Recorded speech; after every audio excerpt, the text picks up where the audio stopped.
Hi there. Um, I've decided just to come face to face with my fears and talk about the first one that came up in the comment section, which was kindly provided to us by Alana. Hi, Alana. And it's the word giblets, which sends shivers up my spine. Um, it's it's strange. For as long as I can remember, I've had a phobia of the word giblets. I'm not sure where it comes from. Um, I had a friend, Paul Rooney, in Global Video. Have a friend. He's not an ex-friend because he used to taunt me with the word giblets. I'm not that bad. But he used to say the word giblets to me whenever he could, when he discovered that I didn't like the word. Obviously, it's not a word that comes up that often. There's something. I think giblets are just a kind of festive season kind of word. I don't know what happens to giblets the rest of the year round. I don't even know really what you do with giblets. I just know they're kind of innards. I don't know. Do people eat them? I don't know.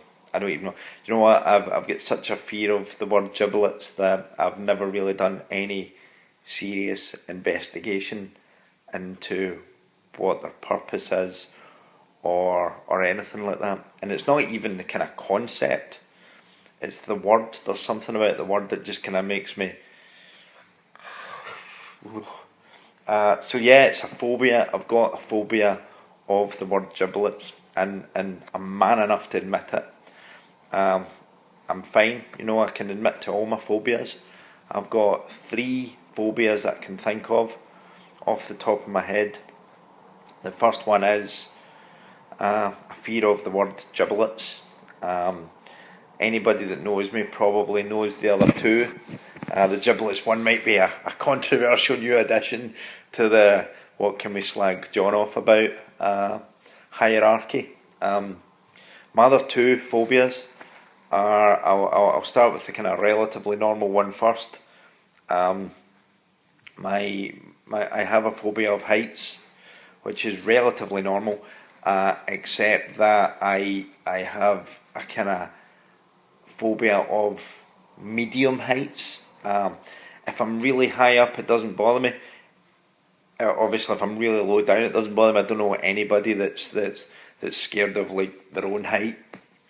But if I'm on top of a hill and I was looking over like kind of cliff edge or something, I'd be all right with that. Or if I'm on top of a building, but if I'm on top of like say a set of ladders or something, I just freak out. Especially if they're slightly wobbly, I just freak out a little bit, which I usually use as an excuse not to need to go up ladders.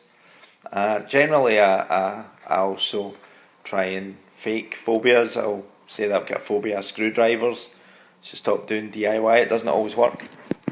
But yeah, so I'm scared of medium heights, which is strange now that I've said it out loud, but it's just something I've always had. So we've got fear of the word giblets, fear of medium heights, and just continuing with the fear theme, which will probably then take the rest of this conversation as I try to justify myself. My third and final fear. I'm sure I've got more fears than this, but you know, phobias are irrational fears. If you're sitting here saying I'm scared of tigers, I don't think that's a rational fear. People that are scared of spiders, I think that's an irrational fear, unless it's like a killer spider. If you lived beside killer spiders and as a consequence of that had a fear of killer spiders, I don't think that's a phobia. I just think that's common sense. Not that there are many tigers in the Bridgestone area, but I still think that if I was face to face with a tiger, I'd be very much justified in my fear of the aforementioned tiger, because it could kill you quite painfully as well. Now that I say it, I don't like cats in general. I do actually like cats, but I'm allergic to them, and I imagine that would be infinitely worse with a tiger. So not just its claws, but just any potential rashes that might come if I was to survive a tiger attack. If I got through it and then had to take antihistamines for about 6 days afterwards, it would be just it'd be a really appropriate epilogue to a failed tiger attack.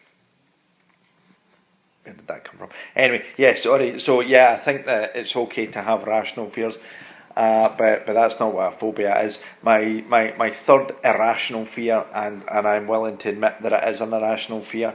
I'll admit to anybody that it's an irrational fear. I used to lie for a long time that it wasn't a fear, but it is. My third and final phobia is of milk. I don't like milk. I used to like milk. I used to drink milk. I would drink milk with the best of them. People would say, "John, would you like some milk?" I'd say, "Yeah," and I'd have some milk. But now, even just talking about it gives me the boke. Watching other people drink milk makes me sick. It was only in the last few years that I was able to even pour a glass of milk out for someone. I just had to do that when my daughter came along.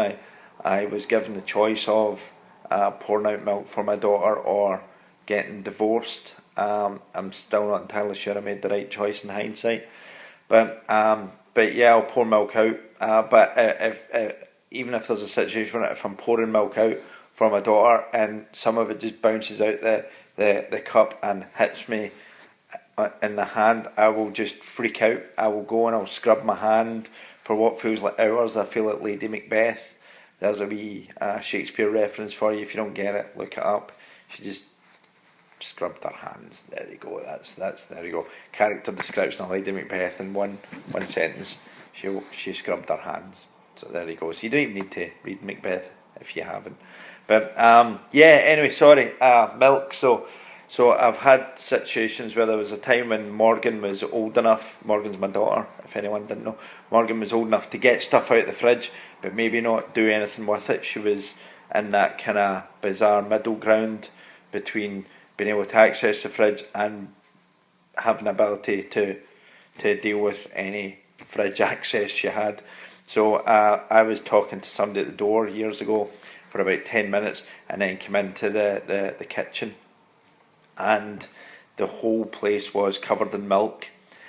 And there was a lot of tears and there was a lot of snot, and that was just from me as I had to clean it up. And I think it was maybe the only time in my life that I maybe wanted to kill her. I say that I did. I wanted to kill her, and I think what makes a good parent is the fact that there will be times that you do want to kill your child, and then you don't. So there you go. If you ever want to know what good parenting is, it's wanting to kill someone but actually not going through with it. That's what separates us from the animals. So yeah. So I had to clean up this milk. Even just thinking about it now makes me sick. The only way that situation could have been worse would have been if, while I was scrubbing it, I got a phone call from Paul Rooney, answered the phone and said, "Hi Paul, I'm a bit busy right now. How are you? Can I call you back later?" And he just screamed down the phone to me, "Giblets," and then hung up. And I suppose that it'd be worse if this all happened while I was on top of a ladder at the time. But there's a good chance that it'd have killed me. So yeah, I have been talking for almost 10 minutes about irrational fears. Probably wasn't entertaining. I gave it a go. I don't know enough about giblets that I felt I could justify it. I hope to never know enough about giblets.